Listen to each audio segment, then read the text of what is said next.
Good evening friends. Well, UPSC का paper हो चुका है, काफ़ी अवेटेड था। 2 जून आज है और यूपीएससी का आप लोगों ने पेपर दे दिया होगा। अब आप लोगों के मन में सिर्फ एक चीज़ आ रही होगी, कट ऑफ क्या होगा, हमारे कितने राइट आंसर हैं। बस वही चीज़ हम यहाँ पे देखने जा रहे हैं, वही डिस्कस करते हैं। हम यहाँ पे डिस्कस करेंगे आंसर की, ठीक है, कि आपके जो है कितने क्वेश्चन सही हुए होंगे और कितने कट ऑफ जा सकते हैं, ऐसा कुछ आइडिया लगाने की कोशिश करेंगे। वेल, मैं जो आपको आंसर की देने जा रहा हूँ, मुझे लगता है कि यहाँ पे 95 जो क्वेश्चन है वो यहाँ पे राइट हो सकते हैं। बाकी मैं एक बात मान के चलता हूँ कि कुछ क्वेश्चन जो है हमेशा ऐसे होते हैं, 8 से 10 क्वेश्चन ऐसे होते हैं जिनका आंसर कौन डिसाइड करता है, सिर्फ यूपीएससी डिसाइड करता है। देखो, इसका एक एग्जाम्पल देता हूँ मैं। पिछली बार जितने भी इंस्टीट्यूट थे सभी ने ऐसे कहा था कट ऑफ जो जाएगा वो 105 से ऊपर जाएगा, पेपर इजी है, ऐसा कुछ है, ठीक है। एक भी सिंगल ऐसा इंस्टीट्यूट या फिर ऐसा कोई यूट्यूबर नहीं था या कोई चैनल नहीं था, जितने भी इंटेलिजेंट आप मान सकते हो, किसी का नाम लेने की जरूरत नहीं है, 100 से नीचे लाने वाला एक भी नहीं था जिसने ऐसे कहा कि 100 से नीचे कट ऑफ जा सकता है। ओनली 1 पर्सन, 1 चैनल जिसने ऐसे कहा था कि कट ऑफ जो जाएगा वो जनरल का 98 जाएगा, ठीक है, और वो था प्रियांश एकेडमी। सिर्फ उसी ने कहा था कि 98 जाएगा। लॉजिक जो उसका एक ही था, ठीक है। काफ़ी सारे कमेंट नेगेटिव तो आने ही थे कि ऐसा कैसे हो सकता है, मेरा 105 मार्क्स हो रहा है, दृष्टि के अकॉर्डिंग, मेरा इनसाइट के अकॉर्डिंग हो रहा है, मेरा किसी और के अकॉर्डिंग 105 हो रहा है, तो आप 98 बता रहे हो, मेरा सिलेक्शन आप गलत हो, राइट। मेरा एक ही लॉजिक है यहाँ पे। मैं कहता हूँ कि 8 से 10 क्वेश्चन यहाँ पे, ठीक है, हर बार वो होते हैं जिनका कोई इंस्टीट्यूट है ना आंसर नहीं बता सकता। उनका आंसर कौन डिसाइड करेगा? उनका आंसर डिसाइड करेगा यूपीएससी। अब आप क्या करें, अगर आपको लगता है कि आपके 48 से लेके यहाँ पे 52 क्वेश्चन सही है, तो आप ऐसे मान के चल सकते हो कि हाँ, आपके सिलेक्शन के चांसेज हैं यहाँ पे। क्योंकि मान लो कि किसी कोचिंग ने या मैंने, ठीक है, किसी कोचिंग ने नहीं, मैं मेरे पे लेता हूँ कि मैंने ऐसे समझ लो कि 5 क्वेश्चन ऐसे बताए जो क्या थे, आपके रॉन्ग थे। ओके, आपके क्या है, वो क्वेश्चन रॉन्ग आ रहे हैं मेरे अकॉर्डिंग। ओके, और मेरे अकॉर्डिंग रॉन्ग आने के बाद में आपका जो है रेशो यहाँ जाता है, और हो सकता है यूपीएससी इन 5 क्वेश्चन का क्या आंसर माने, राइट आंसर मान ले इन 5 का। ओके, तो आपके फिर यहाँ पे क्या हो जाएंगे, नेगेटिव नहीं होके ऐड हो जाएंगे। तो आप कॉन्फिडेंस में रहे, ठीक है, कि 48 से प्लस चले गए ना, तो आप ऐसे समझ लो कि ठीक है। हाँ, ये एक लॉस भी है कि अगर मान लो किसी के 60 हो रहे हैं, वो ज़्यादा अश्योर हैं, क्योंकि किसी इंस्टीट्यूट या फिर मेरे अकॉर्डिंग उनके 60 हो रहे हैं, और जो उन्होंने राइट मैंने बताए, हो सकता है 5 क्वेश्चन यूपीएससी ने वो यहाँ पे रॉन्ग कर दी जो मैंने राइट बता रहे थे, तो उनके क्या हो जाएंगे, 55 हो जाएंगे, ठीक है। रिस्की पॉइंट है, ओके। बट अगर इस रेंज में हो तो आपको प्रिपरेशन ही करनी है, मेंस की आपको प्रिपरेशन ही करनी है, ठीक है। ख्याल रखें, कोई भी इंस्टीट्यूट, मैं एग्जांपल दे चुका हूं यहाँ पे कि पिछली बार कोई भी ऐसा इंस्टीट्यूट नहीं था जिसने 100 से नीचे जो है वो बताया कि कट ऑफ 100 से नीचे जाएगा, ओके। लेकिन कट ऑफ क्या था, 98 था। और मैं आपको इस बार भी, ठीक है, 3 दिन आप वेट कीजिए, तीसरे दिन मैं आपको ये बताऊंगा कि कट ऑफ क्या जाएगा। लेकिन मैं ये नहीं बता पाऊंगा कि आपके एक्यूरेट कितने आंसर सही है, क्योंकि स्टिल 8 से 10 क्वेश्चन का आंसर सिर्फ और सिर्फ कौन डिसाइड करेगा, यूपीएससी डिसाइड करेगा, और कोई डिसाइड नहीं कर सकता, क्योंकि वो है कंफ्यूजिंग। और उन कंफ्यूजन का फायदा किसको क्या मिलने वाला है ये कोई नहीं जानता। कोई इंस्टीट्यूट दावा नहीं कर सकता कि उसकी जो है आंसर के 100% राइट है, ओके। तो आप किसी भी आंसर की को देख के ज़्यादा आपको बहकने की जरूरत नहीं है। बस ये सोचे कि यहाँ पे अगर निकल रहे हैं ना आपके, तो फिर ठीक है। आप अगर देखना चाहें तो ठीक है, 2018 की जो है आप कट ऑफ देख लीजिए मेरे चैनल पे जाके, आपको वहाँ पे जो है कमेंट मिलेंगे, सर मेरे जो हैं 105 सही हो रहे हैं, ठीक है, और आपने बता दिया कि कट ऑफ जाएगी 98, तो फिर मेरा सिलेक्शन क्यों नहीं हुआ? तो उनका सिलेक्शन क्यों नहीं हुआ, को उनका एक रीजन ही दिया था मैंने, यूपीएससी डिसाइड करती है कुछ क्वेश्चन का, ठीक है। तो आपको क्या करना है, कॉन्फिडेंस में रहना है। 48 से ऊपर चले गए तो आप वहाँ पे जो है चांस हो कि वहाँ पे आपका चांस है, ठीक है। अब आते हैं फर्स्ट क्वेश्चन पे, ओके। तो फर्स्ट क्वेश्चन यहाँ पे क्या पूछा है, मनोरंजन हेतु डिजिटल प्रौद्योगिकी, ठीक है, जो अभी एंटरटेनमेंट के लिए जो यूज की जाती है, डिजिटल प्रौद्योगिकी टेक्नोलॉजी के संदर्भ में निम्नलिखित पर कथनों पर विचार कीजिए। संवर्धित वास्तविकता, ऑगमेंटेड रियलिटी, AR। अब आपने ये क्वेश्चन देखा होगा कि आप जब भी किसी बड़े मॉल में जाते हो तो वहाँ पे, ठीक है, कुछ चेयर्स होती हैं जिनमें बच्चों को गेम खिलाए जाते हैं, और ऐसे कहा जाता है कि आपको रियलिटी फील होगी यहाँ पे, और आपको वैसे ही डर लगेगा जैसे आप पहाड़ों से कूद रहे हो, ऐसी चीजें होती है। किसी बड़े मॉल में जाते हो तो आंखों पे वो चश्मा सा जो लगा देते हैं, ठीक है, वही क्या है, वही यहाँ पे AR, और वही क्या है, वही VR है, उसी से रिलेटेड क्वेश्चन है। बस आपने थोड़ा सा सोचने की जरूरत थी, बहुत ईजी क्वेश्चन है, बस लंबी लंबी लाइनें हैं जिनको आपको सॉल्व करना था। संवर्धित वास्तविकता, ठीक है, ऑगमेंटेड रियलिटी में एक छद्म में वातावरण सर्जित हो जाता है, यानी कि एक जो छिपा हुआ वातावरण आपको बना दिया जाता है, और भौतिक संसार पूरी तरह बहिष्कार हो जाता है, यानी जिस दुनिया में आप रह रहे हो वो तो कैंसिल हो जाता है, और एक जो वर्चुअल जो आ जाता है, वो जो है एक वर्ड आ जाता है। तो ये जो होता तो है ऐसा, बिल्कुल होता है ऐसा, लेकिन वो AR में नहीं होता, वो किस में होता है, वर्चुअल रियलिटी, VR में होता है। तो ये जो है यहाँ पे रॉन्ग है। आभासी वास्तविकता, वर्चुअल रियलिटी, आभासी वास्तविकता, अगर मैं करूं कि आभास हो रहा है, इसको वर्चुअल लग रहा है, रियलिटी। वीआर में कंप्यूटर द्वारा सर्जित प्रतिमाएं वास्तविकता जीवन की वस्तुओं या परिवेश पर प्रक्षेपित की जाती है। बिल्कुल ये सही है, लेकिन ऐसा जो होता है ना वो वीआर में नहीं होता, ऐसा जो होता है वो एआर में होता है। यहाँ पे ये दोनों तो अपोजिट थे, ये भी रॉन्ग हो जाएगा यहाँ पे। अब देखो जहां जहां पे 1 है ना उन सबको रॉन्ग कर दो, 1 और 2 वाले को रॉन्ग कर दो। ये मेरा आंसर नहीं हो सकता, ये भी मेरा आंसर नहीं हो सकता, ये आंसर हो सकता है अभी, ठीक है। तो अब आप उस सिचुएशन में पहुंच गए जहां पे आपको क्या कहता है कि 50-50 वाला जो है आपको क्या करना है, काम में लेना है। थर्ड आते हैं, एआर व्यक्तियों को संसार में विद्यमान रहने देता है। बिल्कुल सही है कि जो एआर जो ऑगमेंटेड रियलिटी होती है उसमें आपको यही फील होता है कि आप इसी वर्ल्ड में हो। जैसे एचडी अगर आप देखते हो, एचडी मूवी आप देखते हो, तो एचडी मूवी में क्या होता है, आपको यही पता है कि मैं रूम में बैठा हूं, लेकिन आपको कुछ कुछ फीलिंग्स जो है ऐसी आती है कि हाँ आपको वो सारी चीजें आपके आसपास में घट रही होती है। अभी मेरा आप वीडियो देख रहे हो तो आपको ये से ही फील होगा कि आप मोबाइल में या फिर लैपटॉप में जहाँ पे भी देख रहे हो आपको वही रियल फील होगा। तो एचडी वाला जो आता है वो यहाँ पे एआर जैसा होता है। वीआर संसार को पृथक कर देता है। वीआर टेक्नोलॉजी होती है उसमें आपको 1 मिनट क्या 30 सेकंड के बाद में आपको लगता है कि आप इस वर्ल्ड में ही नहीं हो। अगर आपने वो गेम प्ले करे हैं कभी भी, लेना चाहिए एंजॉय, ऐसे नहीं कि टेंशन में रहना होता है। अगर आपने वो गेम एंजॉय किए होते हैं किसी मॉल में जाके, तो आपको लगेगा कि हाँ यार वीआर वो होता है जिसमें आपको लगता है कि आप इस वर्ल्ड में नहीं हो, वहाँ पे होने वाली सारी चीज़ें आपको रियल लगती है। एक अलग धरातल पर ले जाकर उसे पूर्ण निमग्नता का अनुभव प्रदान करता। तो बिल्कुल सही है, वीआर वाले जब होते हैं, जो वीआर कॉन्सेप्ट वाले गेम्स होते हैं उनमें ऐसा ही होता है, आपको बिल्कुल सब कुछ अलग लगता है कि जैसे उसमें कोई चींटी भी आपको काट रही है तो आपको बिल्कुल ऐसा लगता है यार ये मेरे को काट रही है, मेरे को खाएगी, ऐसा कुछ, ठीक है। राइट आंसर क्या हो जाएगा, 3 और 4 इसका राइट आंसर हो जाएगा, ठीक है। तो ये तो बहुत ईजी क्वेश्चन था, मैं ऐसे कह सकता हूँ, अगर आप थोड़े से भी टेक्नोलॉजी से फेमिलियर थे या एंटरटेनमेंट अगर करने में हो तो। ओके, शब्द डेनिश ओवन, ठीक है। डेनिश ओवन कभी कभी समाचार माध्यमों में किस संदर्भ में आता है। देखो अभी थोड़े दिन पहले आया था कि हमने क्या हिम मानव के वो पाँव के निशान देखे, वहीं से ये लिया गया है। आदि मानव जाति, ठीक है, ये क्या है, आदि मानव की एक स्पीसीज थी जिसके बारे में ये क्वेश्चन था। ओके, लकी है कि क्वेश्चन ऐसे आते हैं यूपीएससी में कि जब आपसे सिंगल ऑप्शन पूछा जाता है तो वहां पे इजी हो जाता है आंसर देना, बाकी मल्टीपल चॉइस करना है ना तो वहां पे तो आपको ही पता है कि क्या हालत होती है। विज्ञान में हुए अभिनव विकासों के संदर्भ में निम्नलिखित में से कौन सा कथन सही नहीं है। ये जरूर से ध्यान दें कि क्या वो राइट पूछ रहा है, रॉन्ग पूछ रहा है, ठीक है। यहाँ पे स्टेटमेंट राइट होंगे लेकिन हमें रॉन्ग स्टेटमेंट ढूंढना है। यहाँ पे पहला स्टेटमेंट क्या है, विभिन्न जातियों की कोशिकाओं से लिए गए डीएनए के खंडों को जोड़कर प्रकार्यात्मक गुणसूत्र रचे जा सकते हैं। तो विभिन्न जातियों की कोशिका यानी कि विभिन्न जो स्पेसीज है उनकी अगर मान लो कि सेल्स लेते हैं, उनके डीएनए को जोड़ा जा सकता है, तो ऐसा बिल्कुल नहीं हो सकता, ठीक है। कि अलग अलग स्पेसीज हैं उनके आप डीएनए लेते हो, उनका आप जोड़ोगे तो उनसे क्या बना सकते हो, ठीक है। मान लो बिल्ली का आपने डीएनए ले लिया, बंदर का ले लिया, कुत्ते का ले लिया, तीनों को मिला के आप क्या बना सकते हो, कुछ नहीं बना सकते। ये स्टेटमेंट रॉन्ग है, ठीक है। इसके बाद में आगे चलते हैं, इसमें आपको मल्टीपल चॉइस करना है। प्रयोगशाला में कृत्रिम प्रक्रियात्मक डीएनए के हिस्से रचे जा सकते हैं। बिल्कुल आपको प्रयोगशाला में जो है वो डीएनए जो है वो बनाया जा सकता है। तो ये बात तो यहाँ पे जो है ये ठीक कह रहा है कि हाँ यार ये तो पॉसिबल है, ओके। और आपको क्या ढूंढना है, रॉन्ग वाला ढूंढना था, तो इसका मतलब हमारे आंसर में ए तो आएगा, ठीक है। ये स्टेटमेंट बिल्कुल राइट है और लेकिन ये हमारा आंसर में नहीं आएगा। तो जहां जहां पे भी सेकंड है ना, आप उसको क्या कर दोगे, आप उसको कैंसिल कर दोगे कि जहां जहां पे सेकंड आ रहा है वहां पे हमें कैंसिल कर दो। तो इसको कैंसिल कर दो और इसको भी कैंसिल कर दो। और फर्स्ट क्या है, करेक्ट है, तो फर्स्ट करेक्ट है यहाँ पे। तो सॉरी, यहाँ पे फर्स्ट तो आपका राइट था और आंसर के अकॉर्डिंग रॉन्ग था, तो फर्स्ट तो हो ही नहीं सकता, सॉरी यहाँ पे तो फर्स्ट नहीं हो सकता, फर्स्ट नहीं हो सकता। सेकंड क्या है, सेकंड जो है वो रॉन्ग है और हमें रॉन्ग ही चाहिए था, इसका मतलब सेकंड के चांस है यहाँ पे, ये हो नहीं सकता। और अब यहाँ पे जब सेकंड है करेक्ट तो फिर यही राइट आंसर हो जाएगा, ठीक है। आगे ढूंढने की जरूरत ही नहीं है क्योंकि आपको क्या मिल गया, राइट आंसर यही मिल गया। थर्ड के बारे में आपको पढ़ने की कोई जरूरत नहीं है यहाँ पे, ओके।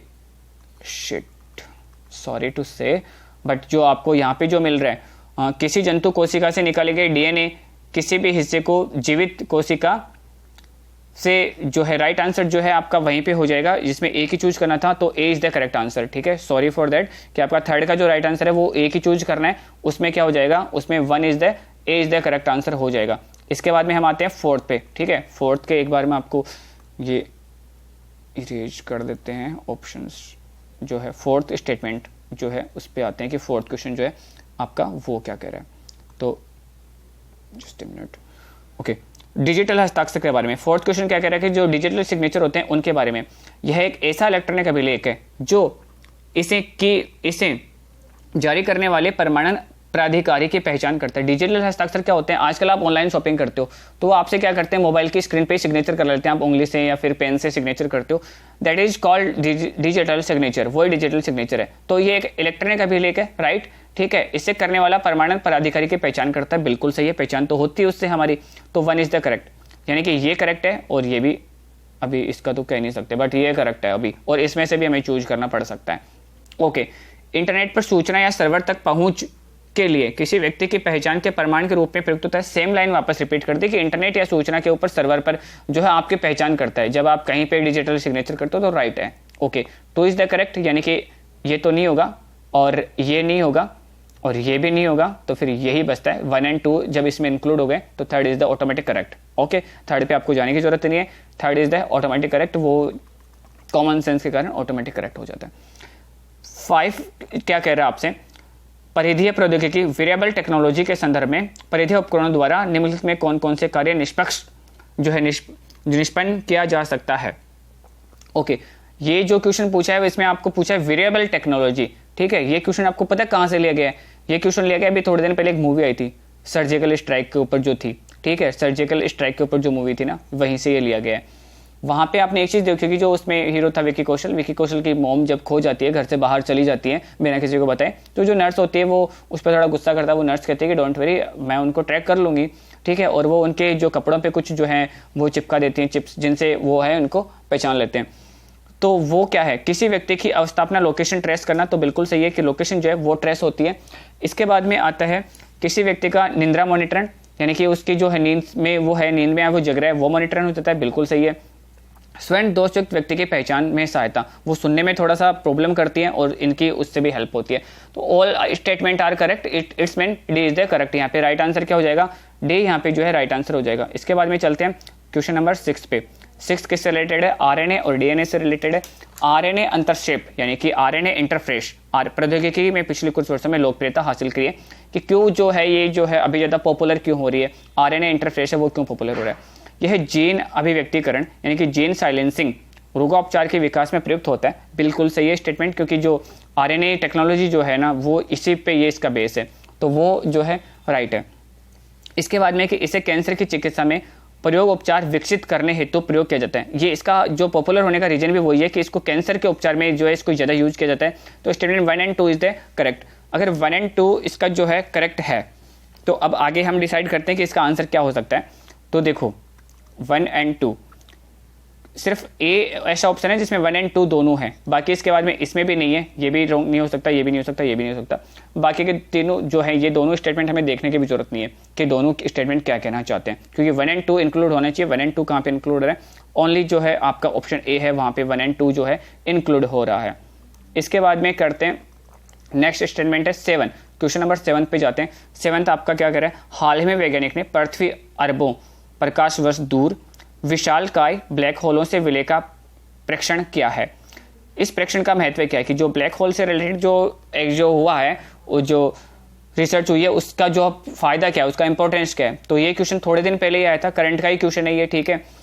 हिग्स बोसोन कणों का विज्ञान होता नहीं, ठीक है। गुरुत्वीय तरंगों का विज्ञान होता बिल्कुल सही कि जो ब्लैक होल घटना थी उसका जो मेन रीजन है वो कहीं ना कहीं क्या था, गुरुत्वीय तरंग था, ग्रेविटेशनल जो वेव्स हैं वो उसका था, ठीक है। तो ये राइट आंसर है, यहाँ पे हो जाएगा, एक ही चूज करना था।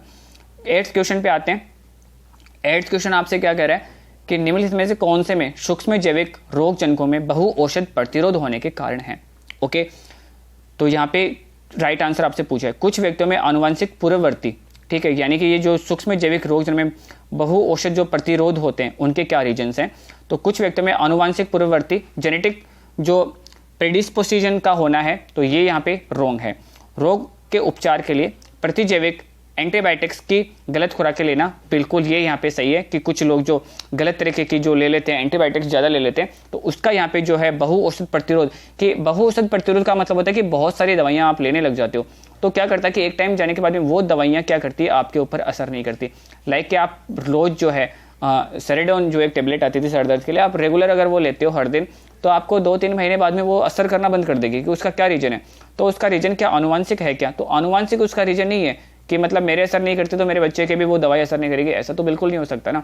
बट अगर मैं वो दवाई बार बार लेता हूँ और इसके गलत खुराकें ले लेता हूँ, तो हाँ एंटीबायोटिक्स जो है वो काम करना बंद कर देगी। तो यहाँ पे स्टेटमेंट 2 इज द करेक्ट। इसके बाद में और भी यहाँ पे स्टेटमेंट है, और स्टेटमेंट देखते हैं कि थर्ड स्टेटमेंट फोर्थ स्टेटमेंट क्या है, क्योंकि मल्टीपल हमें चॉइस करना है। ओके, तो 2 is the correct. It's mean कि यहाँ पे जो है चांसेस ये तो नहीं हो सकता और ये भी नहीं हो सकता, ठीक है। इसके चांसेस अभी बनते हैं, इसके चांसेस अभी बनते हैं, यानी कि हम कहाँ पे आगे 50-50 सिचुएशन में आगे। पशुधन फार्म में प्रतिजैविकों का इस्तेमाल करना बिल्कुल सही है कि हाँ इसमें इसको किया जाता है। तो थर्ड स्टेटमेंट करेक्ट है। अगर थर्ड करेक्ट है तो यहाँ पे जो है आंसर अभी भी ये दोनों हो सकते हैं। ओके, कुछ व्यक्तियों में चीरकालीन रोगों की भूल होता है, कुछ लोगों में ऐसा होता है कि जिनमें एक लंबे समय तक कोई रोग होता है, इस वजह से वो असर नहीं करती। ये स्टेटमेंट गलत है। Fourth is the uncorrect. Then right answer क्या हो जाएगा आपका? B is the right answer.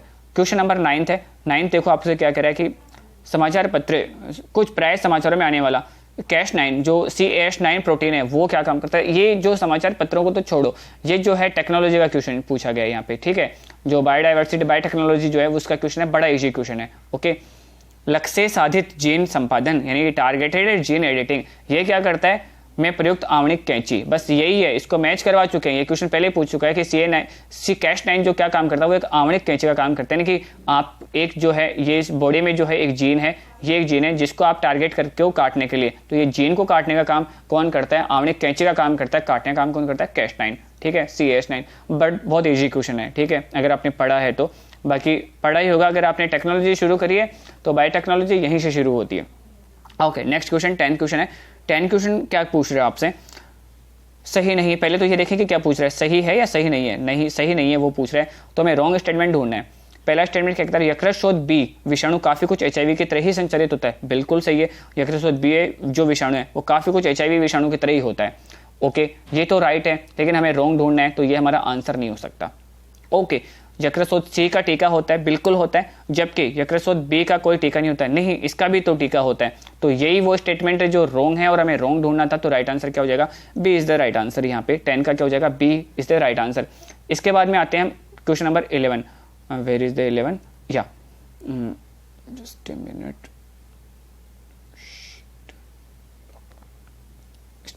या 11 क्वेश्चन। भारत के संविधान के संदर्भ में निम्नलिखित कथनों पर विचार कीजिए। ओके, कॉन्स्टिट्यूशन रिलेटेड क्वेश्चन है।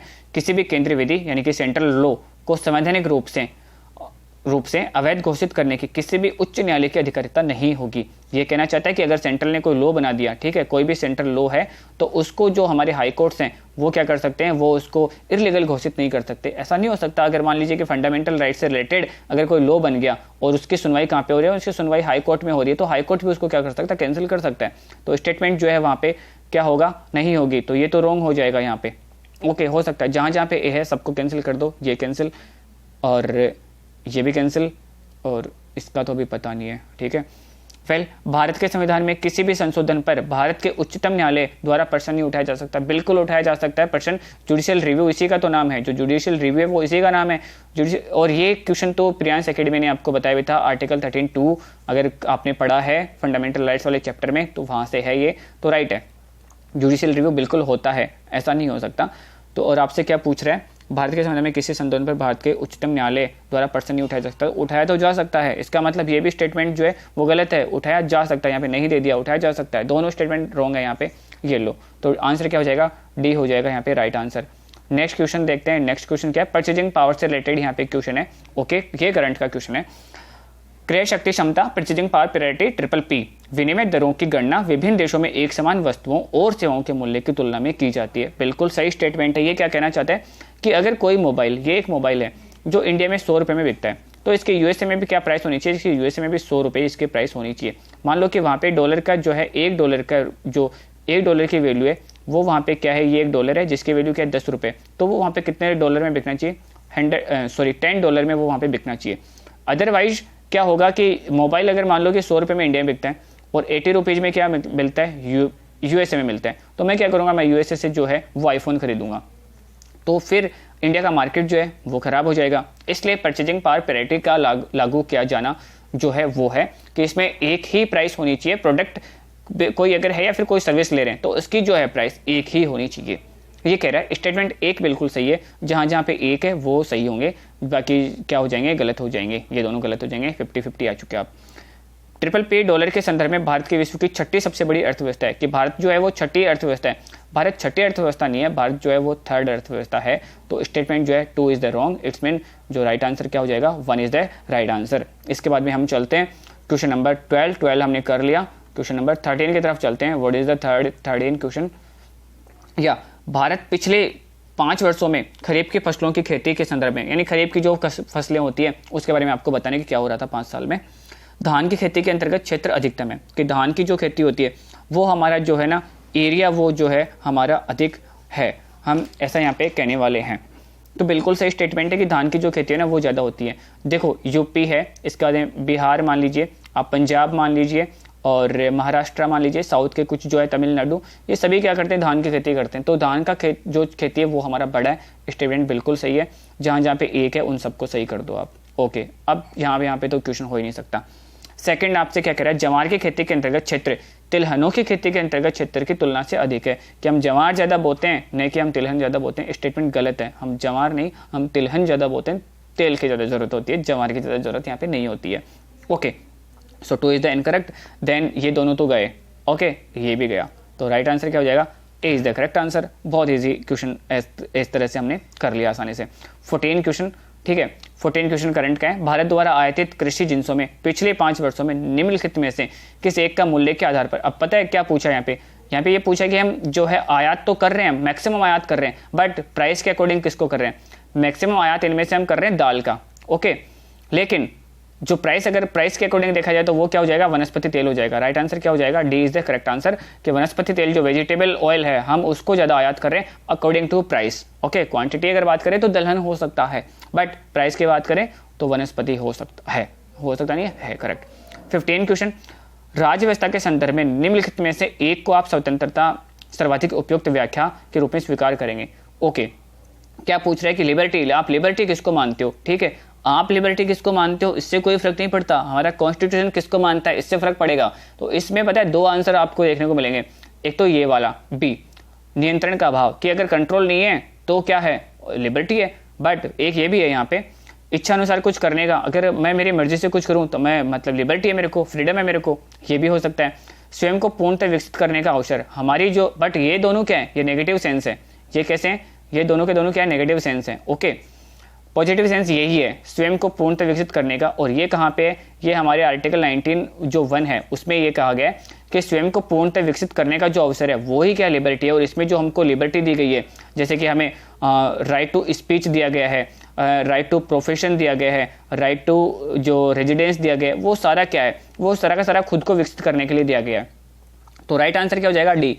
आपको इसका जो है आंसर ये भी देखने को मिलेगा कई जगह, बट हमें, आप क्या सोचते हो लिबर्टी के बारे में, that is not answer. Answer क्या है कि आर्टिकल 19(1) क्या कहता है, और आर्टिकल 19(1) सिर्फ यही कहता है कि आपको स्वयं को जो पूर्णतः विकसित करना है, आपको डेवलप करना है खुद को, वही क्या है, वही आपको लिबर्टी है। नहीं कि आप मतलब नियंत्रणों का अभाव या फिर ये तो क्या हो जाएगा, नेगेटिव व्याख्या हो जाएगी किसकी, लिबर्टी की। क्वेश्चन नंबर जो नेक्स्ट देखते हैं, नेक्स्ट क्वेश्चन नंबर जो है वो है यहाँ पे आपका क्वेश्चन नंबर 16। क्वेश्चन नंबर 16 क्या कहता है, भारतीय रुपए की गिरावट को रोकने के लिए निम्नलिखित में से कौन सा एक सरकार भारतीय रिजर्व बैंक द्वारा किया जाने वाला सर्वाधिक संभावित उपाय नहीं है। नहीं ढूंढना है आपको। गैर जरूरी वस्तुओं के आयात और नियंत्रण को प्रोत्साहन करना, यानी कि जो गैर जरूरी है, जो चीज़ें जरूरी नहीं है, जैसे मान लो कि आईफोन, अब आईफोन जो है वो इतना जरूरी नहीं है, आप एक बार उस पर रोक लगा सकते हो, तो इसके आयात पे नियंत्रण कर लो आप, ठीक है, तो बिल्कुल सही बात है। और निर्यात को प्रोत्साहन, और हमें क्या करना है, हमें हमारी जो एक्सपोर्ट्स हैं उनको हमें बढ़ाना चाहिए, बिल्कुल सही, ये स्टेटमेंट तो सही है। लेकिन ये क्या कह रहा है कि उपाय नहीं है, ये रॉन्ग पूछना चाहता है। इसका मतलब स्टेटमेंट सही है बट हमारा आंसर जो है वो नहीं है। ओके भाई, आगे चलते हैं। भारतीय उधारकर्ताओं को रुपए मूल्य वर्ग के मसला बॉन्ड जारी करने हेतु जो है प्रोत्साहित करना है, कि जो मसला बॉन्ड्स जो होते हैं वो भारतीय उधारकर्ता हैं वो ज़्यादा जारी करें। बिल्कुल सही है कि ऐसा होता है तो रुपए की वैल्यू जो है वो वापस से क्या होगी, बढ़ेगी। ओके, जो है ठीक होगी। बट हमें स्टेटमेंट राइट नहीं ढूंढना, रॉन्ग ढूंढना था, तो आंसर नहीं हो सकता। विदेशी वाणिज्यिक उधारी से संबंधित दशाओं को आसान बनाना, कि जो विदेशी वाणिज्यिक जो उधारियाँ हैं उनको हम आसान बना देते हैं, तो ये ठीक है, बिल्कुल ठीक है। बट हमारा आंसर ये नहीं हो सकता, हमें रॉन्ग स्टेटमेंट चाहिए। एक प्रशिक्षण एक प्रसरणशील मौद्रिक नीति का अनुसरण करना, यानी प्रसरण यानी कि आप रुपए को ज़्यादा फैला दो, मार्केट में रुपए ज़्यादा करा दो, प्रसरण जो शील है वो मौद्रिक नीति फॉलो कर लो। ऐसा करने से तो और ज़्यादा वैल्यू गिर जाएगी, रुपया लोगों के पास में ज़्यादा पहुंच जाएगा, ज़्यादा यूज जाएगा, वैल्यू क्या हो जाएगी, ज़्यादा गिर जाएगी। ऐसा नहीं करना चाहिए। स्टेटमेंट जो है वो ये रॉन्ग है और हमें यही चाहिए था, और ये जहाँ पे क्या है राइट आंसर है। ओके, 17 क्वेश्चन के ऊपर आते हैं। What is the 17 question? भुगतान प्रणाली आंकड़ों के भंडारण, ठीक है, कि जो आपके पेमेंट जो है पेमेंट सिस्टम है उसके बारे में क्वेश्चन पूछा है। Storage of the payment system data से संबंध में भारतीय रिजर्व के हाल का जो निर्देश, जिसे प्रचलित रूप में डेटा डिक्टेट के रूप में जाना जाता है, भुगतान प्रणाली प्रदाताओं पेमेंट सिस्टम प्रोवाइडर्स को संबोधित करता है कि जो भुगतान जो है पेमेंट सिस्टम प्रोवाइडर्स हैं उनको ये क्या आदेश देता है, उनके लिए क्या बता रहा है कि आपको क्या करना चाहिए, क्या नहीं करना चाहिए। वे यह सुनिश्चित करेंगे कि उनके द्वारा संचालित भुगतान प्रणालियों से संबंधित समग्र आंकड़े एक प्रणाली के अंतर्गत केवल भारत में भंडारित की जाए। बिल्कुल सही है कि जो वो पेमेंट कर रहे हैं उनसे रिलेटेड जितने भी डेटा हैं वो कहाँ पे स्टोरेज होंगे, वो सिर्फ इंडिया में स्टोरेज होंगे। स्टेटमेंट 1 तो बिल्कुल सही है यहाँ पे, इसका मतलब ये सही है, ये सही है, ये गलत है और ये भी सही है अभी तक तो। ओके, नेक्स्ट देखते हैं। वे यह सुनिश्चित करेंगे कि इन प्रणालियों का स्वामित्व और संचालन सार्वजनिक क्षेत्र के उद्यम ही करें। इसमें ये कहना चाहता है कि वो ये डिसाइड करेंगे कि जो प्रणाली जो सिस्टम और जो कंट्रोल करेंगे ना वो सिर्फ क्या करें कि सार्वजनिक जो क्षेत्र हैं, ओके, सरकारी उपक्रम है वो ही करें। ये स्टेटमेंट यहाँ पे क्या है, गलत है। ओके, तो 2 इज द, जहाँ पे 2 है आप उसको वो कैंसिल कर दो, ये वैसे कैंसिल हो चुका। राइट आंसर क्या हो जाएगा, A is the correct answer. 17 question हो चुका। Now we are going on the 18 question. What is the 18 question? निम्नलिखित में से किसने अपने नागरिकों के लिए दत्त संरक्षण यानी कि डेटा प्रोटेक्शन, अब ये प्रॉब्लम आती है हिंदी मीडियम का सिलेक्शन क्यों नहीं होता, अगर यहाँ पे दत्त संरक्षण छोड़ देते ना कोई भी आंसर नहीं कर पाता इसका। आई श्योर कि कोई भी आंसर नहीं कर पाता। डेटा प्रोटेक्शन फिर भी समझ में आया। एंड प्राइवेसी के लिए सामान्य दत्त प्रक्षण विनियमन जनरल डेटा प्रोटेक्शन रेगुलेशन, यही समझ में आता है, नामक एक कानून अप्रैल 2016 में अपनाया गया। उसका 25 मई 2018 में क्रियान्वयन शुरू हुआ। किसने किया था ये? तो डेटा प्रोटेक्शन किया था अपने नागरिकों के लिए यूरोपियन संघ ने, यूरोपियन यूनियन था उसमें। बहुत ही इजी क्वेश्चन है, करंट का क्वेश्चन है, बट अगर आप डेटा प्रोटेक्शन देखते हो तो दंत प्रोटेक्शन तो समझ में नहीं आ रहा। वेल 19 क्वेश्चन क्या कह रहा है? हाल ही में भारत ने निम्नलिखित में से किस देश के साथ में नाभिकीय क्षेत्र में जो एग्रीमेंट किया है ना, जिसको नाम दिया था कार्य योजना, सौदे पर हस्ताक्षर किए? इसका जो आंसर हो जाएगा रशिया के साथ में हमने ये जो है डील करी थी। बहुत ही इजी आंसर है। इसके बाद में 20 क्वेश्चन क्या कहते हैं? किसी अर्थव्यवस्था में मुद्रा गुणक मनी मल्टीप्लायर, यानी कि जो आप रुपए आपके पास में 100 हैं लेकिन आप उसको मल्टीप्लाई करके कितने बना देते हो, 10 से मल्टीप्लाई करके आप उसको 1000 बना देते हो। ये जो है किस एक के साथ में बढ़ता है? ये कब बढ़ेगा? जब जनता क्या करेगी, ज़्यादा से ज़्यादा बैंकिंग यूज करेगी, ठीक है। तो राइट आंसर क्या हो जाएगा? जनता में banking. Okay, what is the next question? Next question आता है हमारा 21। Where is 21? सो या एशियाई आधारित संरचना निवेश बैंक, जो एशियाई जो इंफ्रास्ट्रक्चर जो बैंक है उसके संदर्भ में कुछ क्वेश्चन पूछे।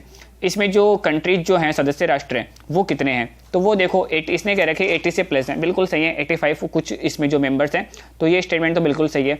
जहाँ जहाँ पे ए है उनको राइट कर दो, 1 2 3। ये अभी रॉन्ग हो गया, यहाँ से हमें आंसर नहीं मिलने वाला है। ओके, जो एशियाई बैंक है भारत में सबसे बड़ा शेयर धारक है, कि भारत सबसे बड़ा इसका शेयर धारक है, भारत इसका शेयर धारक सबसे बड़ा नहीं है। Statement 2 is the wrong. जहाँ जहाँ पे 2 है रॉन्ग कर दो, और यहाँ तो ऑटोमेटिकली हो गया। ओके, अब आते हैं थर्ड पे। अभी भी हमें थर्ड में भी जाना पड़ेगा। सो थर्ड क्या करे? जो एशियाई जो बैंक है वहाँ पे एशिया से बाहर का कोई सदस्य नहीं है, बिल्कुल नहीं है, ऐसा नहीं है। एशिया से बाहर के भी इसके मेंबर्स हैं, तो third is the wrong. Then where is the third? Wrong. और यहाँ पे आपको आंसर मिलता है, क्या मिलता है? ए। बहुत अच्छा क्वेश्चन है और इजी क्वेश्चन है, ये पता ही था कि इससे रिलेटेड क्वेश्चन पूछा जा सकता है। ओके, 22। What is the 22? हाल ही में भारतीय बैंकों वित्तीय संस्थाओं द्वारा अंतरण ऋणदाता करार इंटर क्रेडिट एग्रीमेंट पर हस्ताक्षर करने का उद्देश्य क्या था? कि जो हमने इंटर क्रेडिट एग्रीमेंट किया था, क्या रीजन था कि हमने उस पर साइन किया था? ओके, सारे स्टूडेंट बहुत बड़े हो जाएंगे। राइट आंसर मैं आपको देता हूँ, D is the correct answer, ठीक है, नहीं तो बहुत लेट हो जाएगा वीडियो बनाते बनाते। ओके, सार्वजनिक क्षेत्र बैंकों के अध्यक्षों का चयन कौन करता है? बहुत इजी क्वेश्चन है, बैंक बोर्ड ब्यूरो बीबीबी करता है। इसका राइट आंसर क्या हो जाएगा? 23 का राइट आंसर हो गया। अब देखते हैं 24। Where is the 24 and what is asking? Petroleum और प्राकृतिक गैस जो नियामक बोर्ड है, ओके, प्राकृतिक गैस और जो नियामक बोर्ड है वो क्या करता है? भारत सरकार द्वारा स्थापित एक नियामक निकाय है। तो बिल्कुल सही बात है कि भारत सरकार के द्वारा जो है इसका निर्माण हुआ है। स्टेटमेंट 1 इज द करेक्ट, जहाँ जहाँ पे एक है वो करेक्ट होंगे, ये करेक्ट होगा, ये भी करेक्ट होगा, ये भी करेक्ट होगा, बट ये करेक्ट नहीं होगा। ओके, नेक्स्ट स्टेटमेंट के ऊपर जाते हैं। पीएनजीआरबी का एक कार्य गैस के लिए प्रतियोगी बाजारों को सुनिश्चित करना है। ये बाजारों को सुनिश्चित करने का कार्य जो है वो पीएनजीआरबी का नहीं है, ठीक है, गैस से रिलेटेड काम जो है वो इसके नहीं है। ओके, तो फिर ये क्या करेगा, मतलब मार्केट में जो प्रतियोगी है उन बाजारों को तैयार करना, ये इसका काम जो है ना वो, just a minute, okay, Bharat सरकार द्वारा स्थापित फर्तम निकाय, तो ये फर्तम निकाय नहीं है, यहाँ पे ये गलत हो गया कि ये फर्तम निकाय यहाँ पे नहीं है। Statement first is the wrong, तो यहाँ पे जो है ना पहला आपका नहीं होगा, जहाँ जहाँ पे एक है वो सारे गलत हो जाएंगे, सॉरी, तो ये गलत हो जाएगा, ये गलत हो जाएगा, राइट आंसर यहीं से निकल के जाएगा कि फर्स्ट इज द रॉन्ग है। यहाँ पे स्थापित तो है, बट ये फर्स्ट मैंने बाद में देखा कि फर्स्ट नियामक निकाय है, ऐसा नहीं है, इससे पहले भी जो है हमने इससे संस्थाएं जो बनाई थी वो तो रॉन्ग हो जाएगा। राइट आंसर आप देख लेना फिर से एक बार, क्या हो जाएगा, B is the correct answer. Okay, next question पे चलते हैं। नेक्स्ट क्वेश्चन जो हमारा है 25, संचार प्रौद्योगिकी के संदर्भ में LTE long term evolution and VoLTE, ये वॉल्ट ई और LTE जो अभी आपने देखा होगा कि जब से जियो का सिम आया था तभी से नाम सुनने को मिला होगा आपको।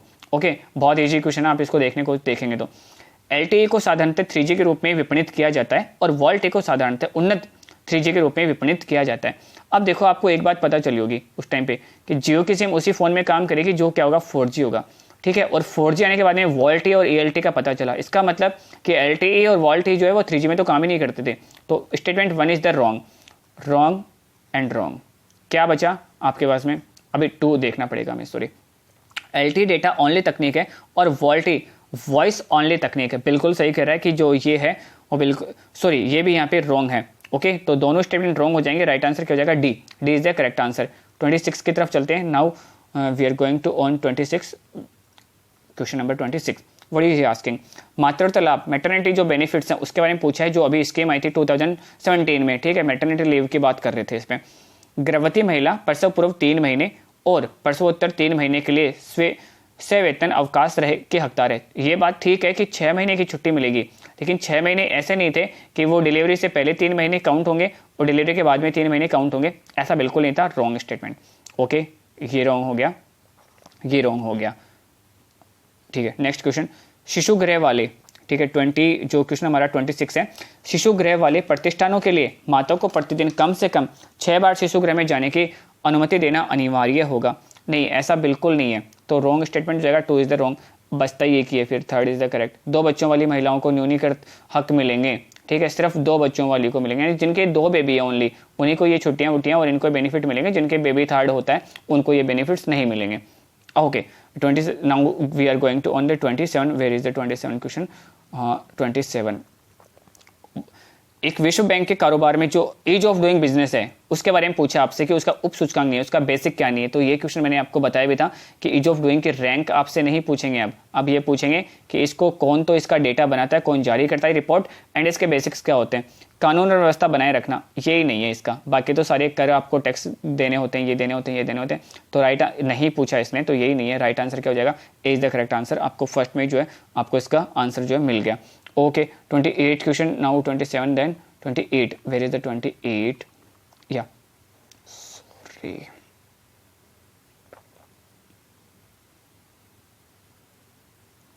यस। भारत में निम्नलिखित में से किसे एक महत्वपूर्ण विशेषताओं के रूप में विस्तारित उत्पादक दायित्व आरंभ किया गया था। जो इसमें महत्वपूर्ण विशेषता के रूप में विस्तारित उत्पादक दायित्व के आरंभ किया गया था। जैव चिकित्सा अपशिष्ट प्रबंधन और हस्तांतरण नियम ने 1908, तो ये जो है वो इनकरेक्ट है।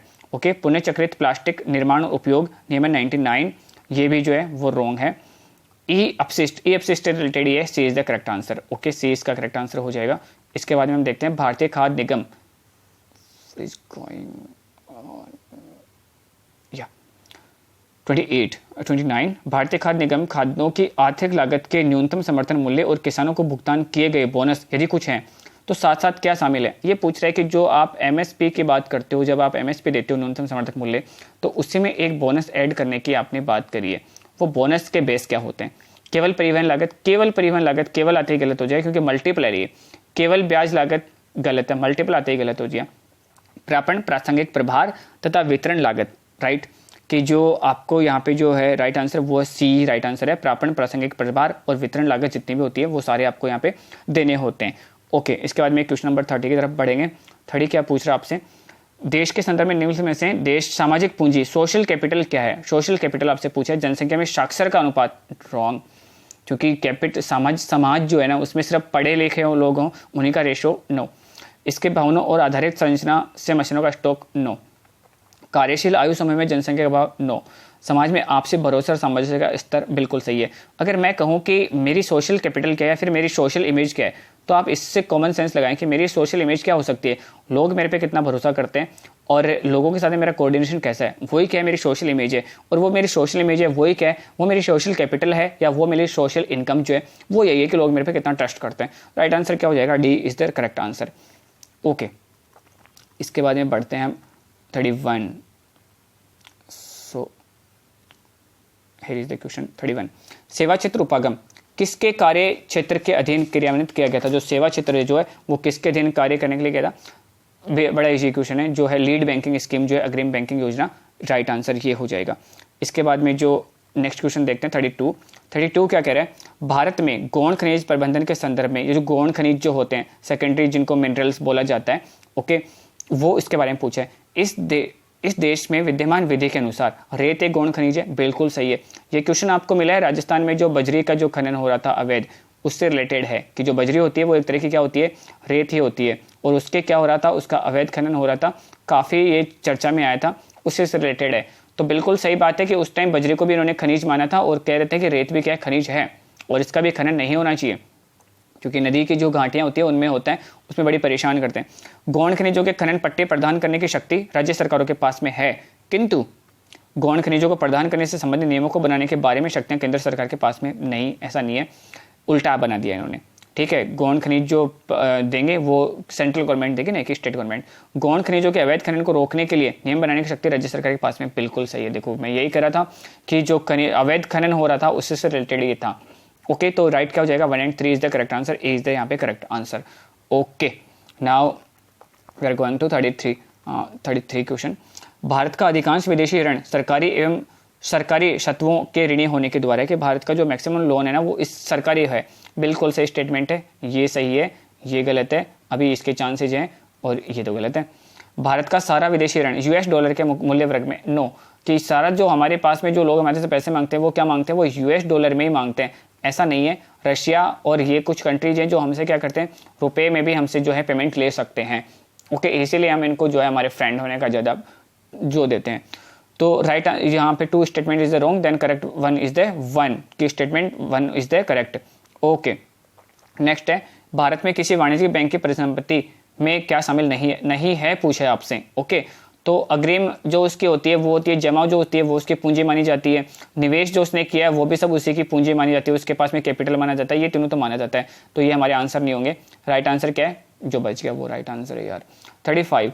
इसके बाद में देखते हैं, भारत के संदर्भ में मुद्रा संकट में जोखिम को कम करने के लिए निम्नलिखित में से किस कारकों का योगदान है। कि मुद्रा संकट को हम कम करना चाहते हैं तो हमें क्या करना चाहिए।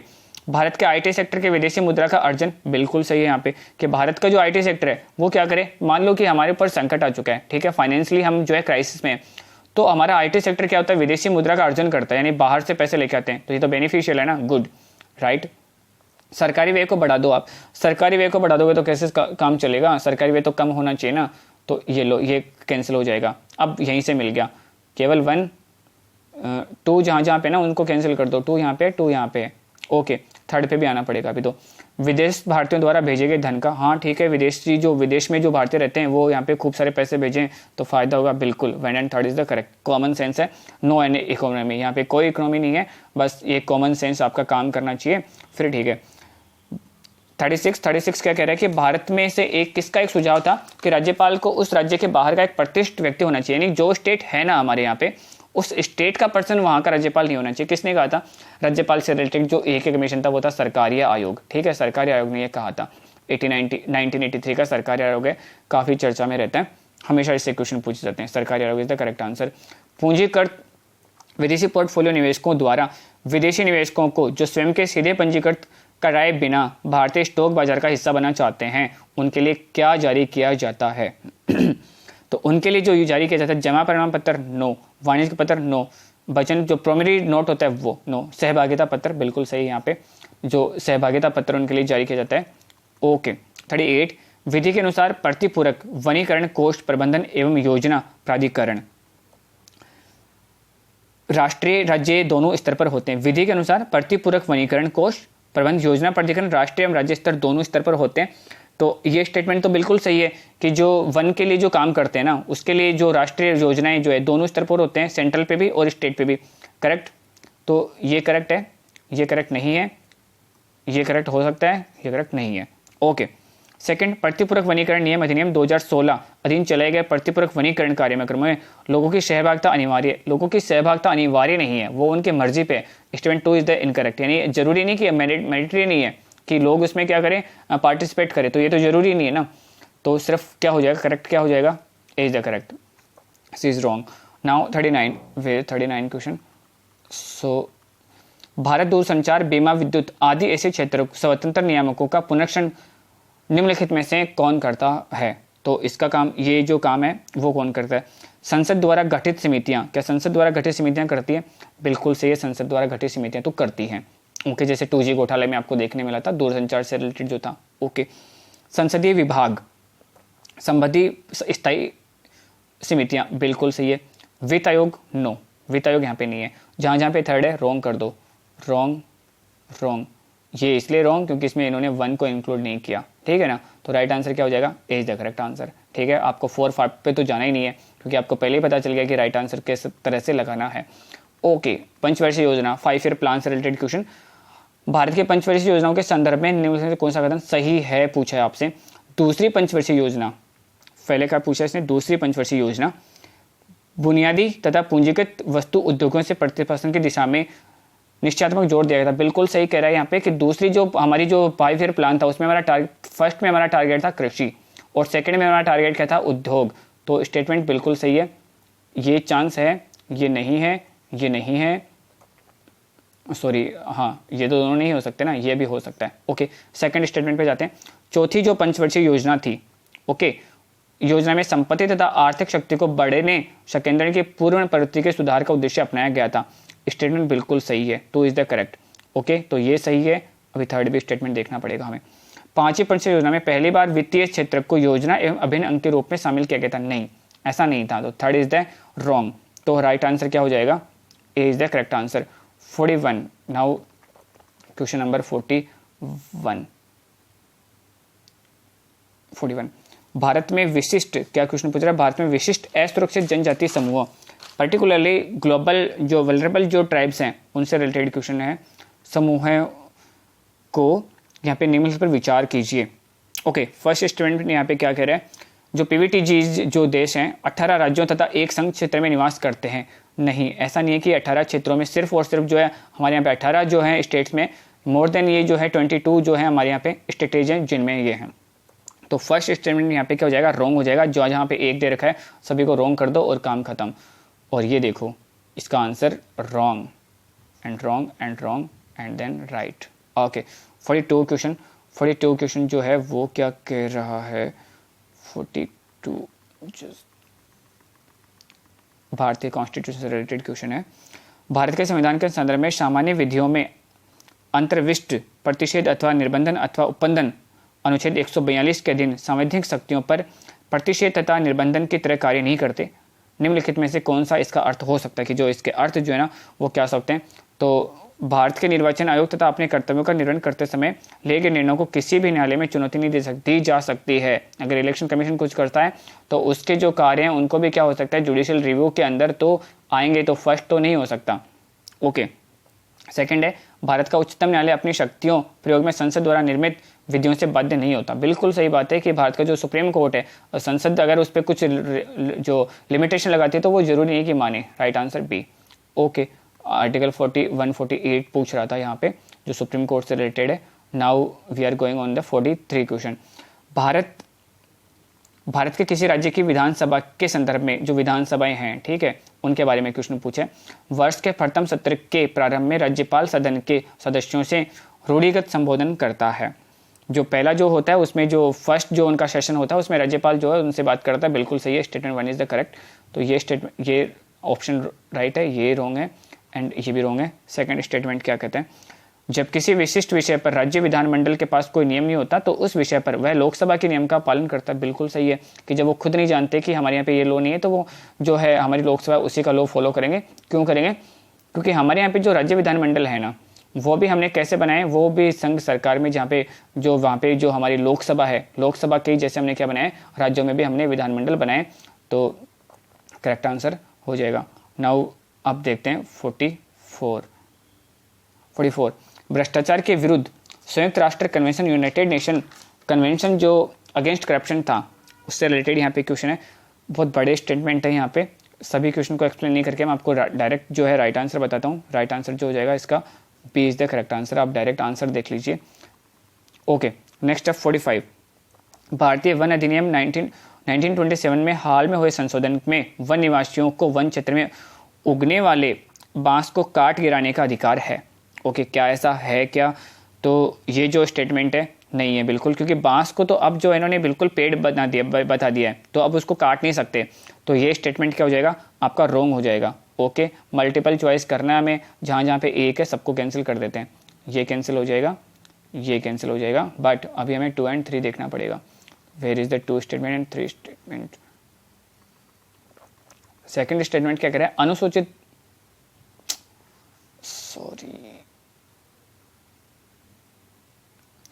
अनुसूचित जनजाति एवं अन्य पारंपरिक वनवासी वन अधिकार की मान्यता अधिनियम 2006 के अनुसार बांस एक गौण वन उपज है। बिल्कुल सही है कि बांस को जो अब हमने जो है ना एक वो उपज मान लिया है, गौण उपज, वनोपज मान लिया है, स्टेटमेंट ठीक है, 2 इज द करेक्ट। तो यहाँ पे यही आंसर बनता है, फिर तो कोई आंसर ही नहीं बनता। तो राइट आंसर जो आपके सामने आ चुका है। इसके बाद 46 भारत के संविधान का कौन सा अनुच्छेद अपने संसद के व्यक्ति को, अपने पसंद के व्यक्ति को, ये जो है आपको जो क्वेश्चन है वो प्रियांश एकेडमी ने आपको बताया था कि इस तरह के जितने भी ऐसे जो आते हैं, जितने भी आपको अधिकार आते हैं वो सारे कहाँ पे मिलेंगे, वो सारे 21 में मिलेंगे आपको, ठीक है। 21 इज द करेक्ट। ओनली 19 में जो है आपको कुछ राइट्स दे गए 19 के 1 में जो हैं, बाकी सारे के सारे कहाँ पे ऐसे जो इस तरह के आते हैं कि अपनी पसंद के व्यक्ति से विवाह कर सकते हो, तो ये कहाँ पे आएगा, यानी कि जीवन के अधिकार में, कि एक आपको जीवन जीने में ये भी तो जरूरी है कि आप जिससे शादी करना चाहते हो अपनी मर्जी से करो, ऐसे नहीं कि जीवन को ही ख़त्म कर लो किसी उल्टे सीधे से शादी करके। सो इसलिए ये दिया गया है, ओके, कि जीवन के अधिकार में ज़रूरी है। अब आ जाते हैं क्वेश्चन नंबर 47 में।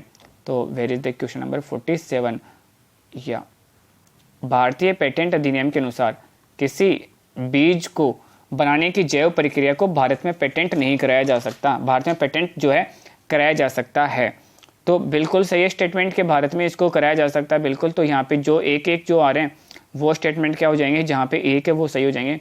ये सही है, ये नहीं है, ये नहीं है, इसके जब भी चांसेज हैं तो आगे देखना पड़ेगा ना।